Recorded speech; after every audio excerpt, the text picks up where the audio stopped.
Welcome to another biblically based look into today's news from Christian Voice New Zealand. Now here's Mike Bain. In 2016, while I was working as a journalist, I spent some time interviewing a man of Maori descent. He was the facilitator of a seminar about suicide prevention. As we talked, I could hear his soft voice resonating with anguish about the number of young people who he had met with no hope and unfortunately had taken their own lives. We talked for ages about life and heartache, about death, and we talked about statistics, but then I heard the voice of wisdom coming through when he mentioned there was one simple thing we could do. Talk to our young children. Talk to them, he says, about history. Talk about life, especially how to celebrate and how to manage grief. He suggested young people need to have relationship training. So often, he said, marriages today sometimes don't last beyond the first disagreement. He said the best place they're going to learn about how to conduct a relationship is from their parents.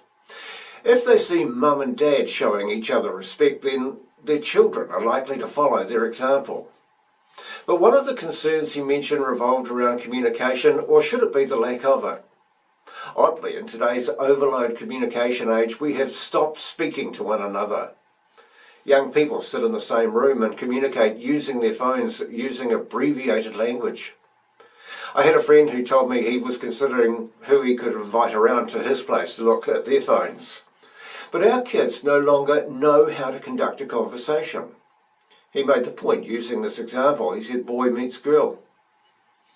They agree to meet. They run out of conversation within 5 to 7 minutes. So what's next? They have sex and then that's it. Then they break up. Look, I know that may sound simplistic, but it's true. And kids don't know or have never experienced a relationship breakdown. And this is one of the biggest contributors to the suicide rate in this country. If you're a parent, think back and remember how devastated you felt when your boy or girlfriend dumped you. Some children may just shrug their shoulders and they can say, oh, whatever, and move on. But what happens to those who can't? What happens to them? And more the question, who helps them with their feelings of rejection? We in New Zealand never teach our children this part of relationships. Personally, I was told that there were plenty of other fish in the sea. But that wasn't the answer that I was looking for when I had such feelings of rejection. Can you see what this wise man was saying, though? We need to teach our children not just about love, but also how to deal with the fallout. Alongside rejection, our children and some adults need to learn about forgiveness. Forgiveness is not easy. We all need to be taught what forgiveness is. I asked him who he would suggest would undertake relationship training preparation for a coexistence with a member of the other sex.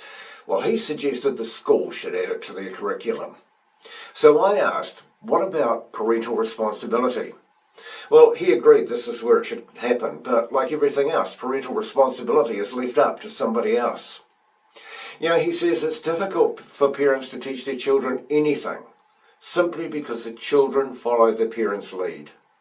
Most parents today and their kids all have their heads down, not because they've got the weight of the world on their shoulders. It's simply because they're busy looking at their electronic devices. It's not the responsibility of the state or anyone else to bring up your children, it's you. I found this man to be very intuitive. One suspects he may have some insights to what was written in the Bible.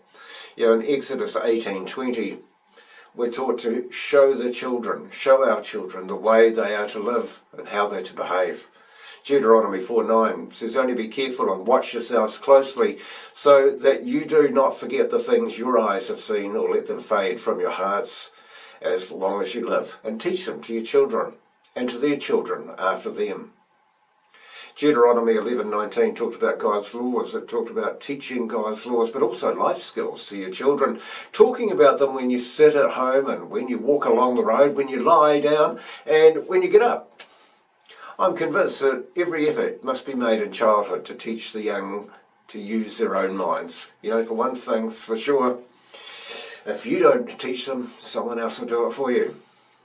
So yes, it's your responsibility to ensure your children are equipped for life. Don't wait for the government to teach them about life.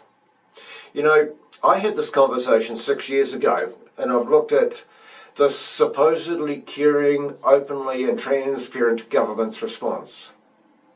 It has been to change the name of what is suicide to self-harm.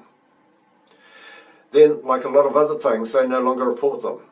They bury their heads in the sand along with their growing suicide statistics, while we bury our children. Thank you for watching. Help us to spread this message by sharing it within your own network. If you want to see more messages like this one, simply hit the subscribe button. For more information about our work, or if you're moved to donate the price of a cup of coffee, jump online to our website, christianvoicenewzealand.com.